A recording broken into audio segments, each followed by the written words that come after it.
కష్టపడుతున్న చిన్నిని చూసి బాలరాజు తల్లడిల్లిపోతూ ఉంటాడు. కానీ తన బాధను కానీ, తన ప్రేమను కానీ బయటకు చూపించలేడు.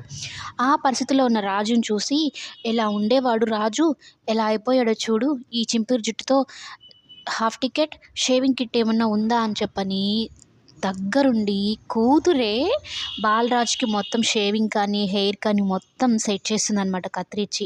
ఆ తర్వాత అంటే బాలరాజుని చూసుకొని మురిసిపోతుంది.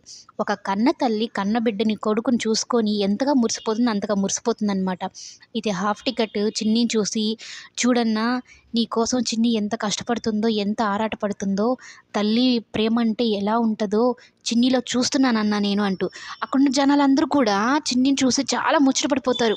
చూడు తండ్రిని ఎంత బాగా చూసుకుంటుందో చిన్న అమ్మాయి అయినా కూడా అని. చక్కగా రెడీ చేసేస్తుందనమాట. అయితే హాఫ్ టికెట్ ఉండి, "అన్నా ఇంతకుముందు ఎలా ఉన్నావో ఇప్పుడు మళ్ళీ అలాగే వచ్చావన్నా, దర్జాగా దొరబాబులాగా ఉన్నావన్నా, నీకు దిష్టి తగిలిందన్నా" అంటూ దిష్టి తీస్తుంటాడనమాట. బాలరాజు చిన్ని కళ్ళలోకి చూస్తూ ఉంటాడు. తను మాట్లాడలేడు. తన కన్నీటితోనే తన బాధని, ప్రేమని ఎక్స్‌ప్రెస్ చేస్తూ ఉంటాడనమాట. అయితే హాఫ్ టికెట్‌కి చెప్తూ ఉంటాడు. మనసులో అనుకుంటూ ఉంటాడు. "రేయ్ హాఫ్ టికెట్, ఇలాంటి కూతురు ఉంటే, కన్న తండ్రిని తండ్రిని కొడుకులాగా చూసుకునే కూతురుంటే ఏ తండ్రైనా దొరబాబేరా" అంటూ తనలో తానే సంతోషపడిపోతాడనమాట కూతురిని చూసుకుంటూ.